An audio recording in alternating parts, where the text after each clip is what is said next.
नमो नारायण। आप सभी का हमारे YouTube चैनल पर हार्दिक स्वागत है। आज रसपान कीजिए भद्र तीर्थ, पतत्री तीर्थ और विप्र तीर्थ की महिमा का, जिसमें एक प्रेत की कथा का वर्णन किया गया है। देवर्षि नारद को बताते हुए श्री ब्रह्मा जी कहते हैं, हे मुनि, भद्र तीर्थ सभी प्रकार के अनिष्टों का निवारण करने वाला है। वह समस्त पापों का नाशक तथा परम शांतिदायक है। विश्वकर्मा की पुत्री उषा भगवान सूर्य की पतिव्रता और प्रिया भार्या हैं। छाया भी उन्हीं की भार्या अर्थात पत्नी है। छाया के पुत्र शनिश्चर हैं। शनिश्चर की बहन विष्टि हुई। उसकी आकृति भयानक थी, वह पापमयी थी। भगवान सूर्य ने सोचा, ये कन्या किसको दूं? वे जिस जिसको कन्या देना चाहते वही उसकी भयंकरता का समाचार सुनकर उसे लेना अस्वीकार कर देता और कहता, ऐसी भार्या लेकर हम क्या करेंगे। ऐसी अवस्था में विष्टि ने दुखी होकर अपने पिता से कहा कि हे पिताजी, धनवान, विद्वान, तरुण, कुलीन, यशस्वी, उदार और सनाथ वर को कन्या देनी चाहिए। जो पिता इसके विपरीत आचरण करता है वह घोर नरक में पड़ता है। हे सूर्यदेव, कन्या विद्वानों के लिए भी धर्म का साधन है। एक ओर पर्वत, वन और काननों सहित समूची पृथ्वी और दूसरी ओर वस्त्राभूषणों से अलंकृत निरोगी कन्या, दोनों एक समान हैं। उस कन्या के दान से पृथ्वी दान का फल प्राप्त होता है। जो भी कन्या अश्व, गौ और तिल की बिक्री करता है अर्थात उन्हें बेचता है, उसका रौरव आदि नरकों से भी कभी छुटकारा नहीं होता। कन्या के विवाह में भी कभी विलंब नहीं करना चाहिए। उसमें विलंब करने पर पिता को जो पाप लगता है उसका वर्णन भला कौन कर सकता है। कन्या के पिता जो उसके लिए दान पूजन आदि करते हैं वही सफल समझना चाहिए। कन्याओं को जो कुछ भी दिया जाता है उसका पुण्य अक्षय होता है। कन्या के इस प्रकार कहने पर भगवान सूर्य बोले कि बेटी, मैं क्या करूं? तुम्हारी आकृति इतनी भयंकर है, इसीलिए कोई तुम्हें ग्रहण नहीं करता। स्त्री और पुरुष के विवाह संबंध में लोग एक दूसरे के कुल, रूप, वय, धन, विद्या, सदाचार और सुशीलता आदि देखा करते हैं। मेरे यहाँ सब कुछ है, केवल तुम ही में गुणों का अभाव है। मैं क्या करूं? कहाँ तुम्हारा विवाह कर दूं? यदि तुम्हारा ऐसा विचार हो कि जिस किसी के साथ विवाह कर दिया जाए तो तुम अपनी स्वीकृति दे दो, मैं आज ही तुम्हारा विवाह किए देता हूँ। ये सुनकर विष्टि ने अपने पिता सूर्यदेव से कहा, पति, पुत्र, धन, सुख, आयु, रूप और परस्पर प्रेम ये पूर्व जन्म में किए हुए कर्मों के अनुसार ही प्राप्त होते हैं। जीव पहले जन्म में जो बुरा भला कर्म किए रहता है उसके अनुकूल ही दूसरे जन्म में उसे फल मिलता है। अतः पिता को तो उचित है कि वह अपने दोष से मुक्त हो जाए, कन्या का कहीं योग्य वर के साथ विवाह कर दे। फल तो उसे पूर्व जन्म के कर्मों के अनुसार ही मिलेगा। पिता अपने वंश की मर्यादा के अनुसार कन्या का दान और विवाह संबंध करता है। शेष बातें जो प्रारब्ध में होती हैं वे मिल जाती हैं।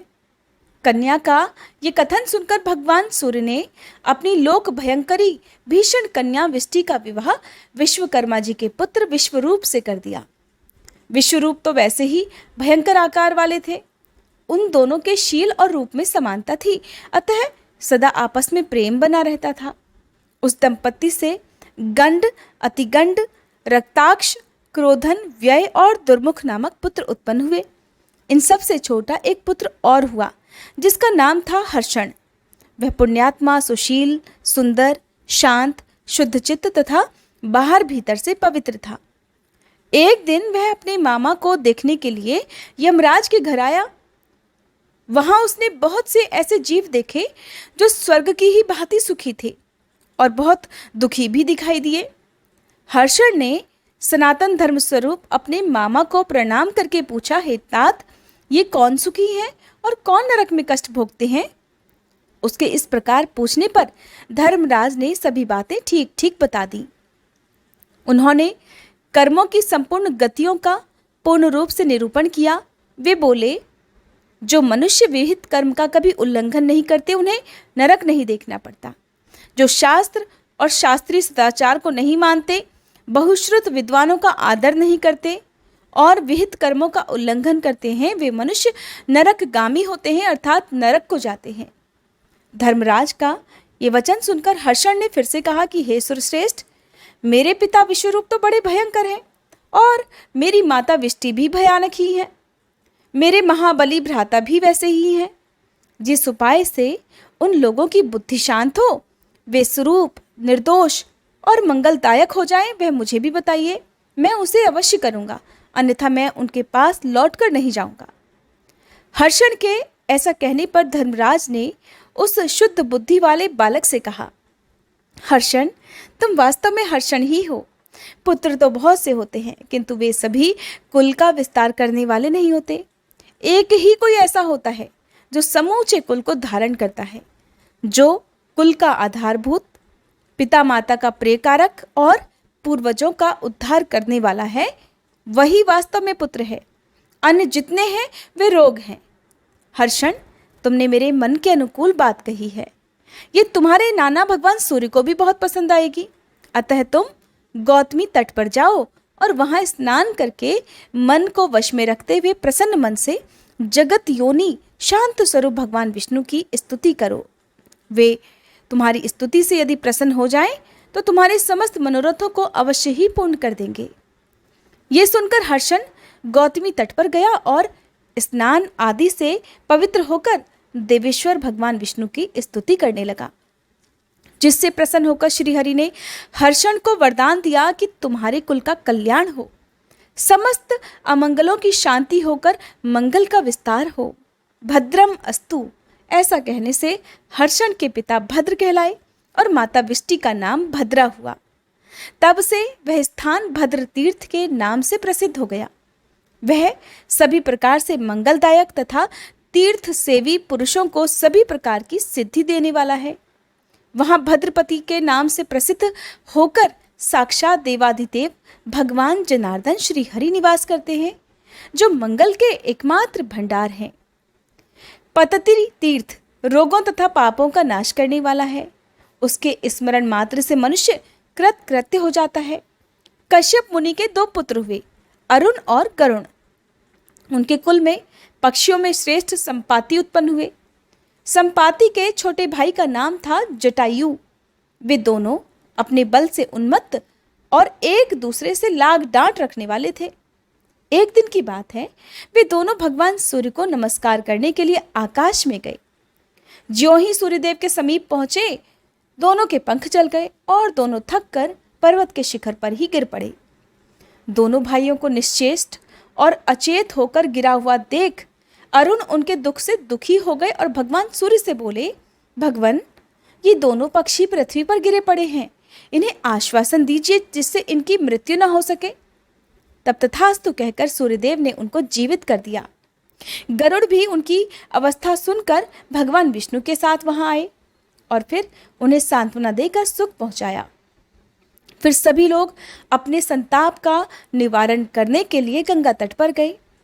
जटायु, अरुण, संपाति, गरुड़, सूर्य तथा भगवान विष्णु सभी ने उस प्रचुर पुण्यदायक तीर्थ में प्रवेश किया। तब से वह तीर्थ पततिरी तीर्थ के नाम से विख्यात हुआ। वह विष का नाशक तथा संपूर्ण अभीष्ट वस्तुओं को देने वाला है। साक्षात सूर्य तथा विष्णु, गरुड़ और अरुण के साथ वहां गौतमी तट पर रहते हैं। भगवान शिव का भी उस तीर्थ में निवास है। इन तीनों देवताओं की उपस्थिति से वह तीर्थ बहुत उत्तम हो गया है। जो वहां स्नान करके पवित्र होकर उन देवताओं को नमस्कार करता है, वह आदि व्याधि से मुक्त होकर परम सौख्य का भागी होता है। गौतमी के तट पर विप्र तीर्थ भी बहुत विख्यात है। उसे नारायण तीर्थ भी कहते हैं। उसका उपाख्यान तो आश्चर्य में डालने वाला है। हे मुनि, अंतर्वेदी अर्थात गंगा यमुना के बीच के भूभाग में एक ब्राह्मण रहा करते थे, जो वेदों के पारंगत विद्वान थे। उनके कई पुत्र हुए, जो बड़े विद्वान, गुणवान, रूपवान और दयालु थे। उनमें जो सबसे छोटे भाई थे, वे अनेक गुणों से संपन्न, शांत, सर्वज्ञ और परम बुद्धिमान थे। उनका नाम आसनदिव था। आसनदिव के पिता उनका विवाह करने के लिए प्रयत्नशील थे। इसी बीच में एक दिन रात को ब्राह्मण कुमार आसनदिव सोए हुए थे। उस दिन उन्होंने भगवान विष्णु का स्मरण नहीं किया और वे उत्तर की ओर सिरहाना करके सोए थे। उनका मन एकाग्र नहीं था। इसलिए इच्छानुसार रूप धारण करने वाली एक क्रूर राक्षसी वहां आई और आसनदीप को उठाकर तुरंत ही गौतमी के दक्षिण तट पर चली गई। वह उस ब्राह्मण के साथ इच्छानुसार रूप धारण कर गोदावरी के दक्षिण किनारे की भूमि पर विचरती रहती थी। उसके शरीर में बुढ़ापा आ गया था। एक दिन उस भयानक राक्षसी ने ब्राह्मण से कहा, विप्रवर, ये गंगा जी हैं। तुम अन्य ब्राह्मणों के साथ मिलकर यहाँ संध्योपासन करो। जो ब्राह्मण समय पर यत्नपूर्वक संध्योपासन नहीं करते, वे ही देवेश्वरों द्वारा नीच बताए गए हैं। वे चांडालों से भी बढ़कर हैं। तुम यहाँ सभी लोगों से मुझको अपनी जन्मदायिनी माता बतलाना, नहीं तो अभी तुम्हारा नाश हो जाएगा। द्विजश्रेष्ठ, यदि मेरी बात मानते रहोगे तो मैं तुम्हें सुख दूंगी और तुम्हारा जो प्रिय कार्य होगा उसे भी पूर्ण करूंगी। कुछ काल के बाद फिर मैं तुम्हारे देश में, तुम्हारे घर में और तुम्हारे गुरुजनों के पास तुम्हें पहुंचा दूंगी। ये मैं सत्य कहती हूँ। ब्राह्मण ने पूछा, तुम कौन हो? काम रूपिणी राक्षसी कहने लगी, मेरा नाम कंकालिनी है। मैं संसार में प्रसिद्ध हूँ। परिचय पाकर मुनि कुमार आसनदीप का चित्त भय से व्याकुल हो उठा, परंतु राक्षसी ने अनेक प्रकार की शपथ खाकर उन्हें अपना विश्वास दिलाया। तब ब्राह्मण ने कहा कि तुमने जो कुछ कहा है मैं वैसा ही करूंगा। तुम्हें जो प्रिय लगेगा वही बात बोलूंगा और वही कार्य भी करूंगा। ब्राह्मण की बात सुनकर इच्छानुसार रूप धारण करने वाली राक्षसी ने वृद्धा होने पर भी मनोहर रूप धारण किया और फिर दिव्य वस्त्राभूषणों से विभूषित होकर ब्राह्मण को अपने साथ लेकर इधर उधर घूमने लगी। वह सभी जगह जाती तो यही कहती कि ये मेरा पुत्र गुणाकर है। ब्राह्मण कुमार रूप, सौभाग्य, वय और विद्या से विभूषित थे और यह वृद्धा भी गुणवती दिखाई देती थी। अतः सभी लोग उसे ब्राह्मण की माता ही समझते थे। वहां किसी श्रेष्ठ ब्राह्मण ने वस्त्राभूषणों से विभूषित अपनी सुंदरी कन्या उस राक्षसी को आगे करके आसनदीप को ब्याह दी। ऐसे सुयोग्य पति को पाकर कन्या ने अपने आप को धन्य माना, किंतु वे ब्राह्मण अपनी गुणवती पत्नी को देखकर बहुत दुखी हुए। उन्होंने मन ही मन सोचा, ये पापिनी राक्षसी तो एक दिन मुझे खा ही जाएगी। मैं क्या करूं, कहाँ जाऊं अथवा किससे ये बात कहूं? मैं भारी संकट में पड़ा हूं। कौन यह मेरी रक्षा करेगा? मेरी ये कल्याणमयी पत्नी गुणवती, रूपवती और नई अवस्था की है। इसे भी एक दिन वह राक्षसी अकस्मात अपना आहार बना लेगी। इसी बीच में वह राक्षसी कहीं चली गई। उस समय अपने पति को दुखी जानकर ब्राह्मण की पतिव्रता पत्नी ने एकांत में विनीत भाव से पूछा कि हे नाथ, क्या बात है? आप किस कष्ट में पड़े हुए हैं? ठीक ठीक बताइए। ब्राह्मण ने सारी बातें विस्तार के साथ अपनी पत्नी को बता दी। प्रेम मित्र और कुलीन पत्नी से कौन सी बात अकथनीय है? पति की बात सुनकर पत्नी कहने लगी, प्राणनाथ, जिसका मन अपने वश में नहीं है उसको तो सब और भय है। वह घर में भी निर्भय नहीं है, किंतु जो अपने आत्मा पर अधिकार प्राप्त कर लेते हैं उन्हें किससे भय है? वह भी गौतमी तट पर, जहाँ कितने ही वैष्णव, विरक्त और विवेकी पुरुष निवास किया करते हैं। यहाँ स्नान करके पवित्र होकर भगवान नारायण की स्तुति कीजिए। ये सुनकर ब्राह्मण ने गंगा जी में स्नान किया और गौतमी के तट पर भगवान नारायण का स्तवन आरंभ कर दिया। नाथ, आप इस जगत के अंतरात्मा हैं।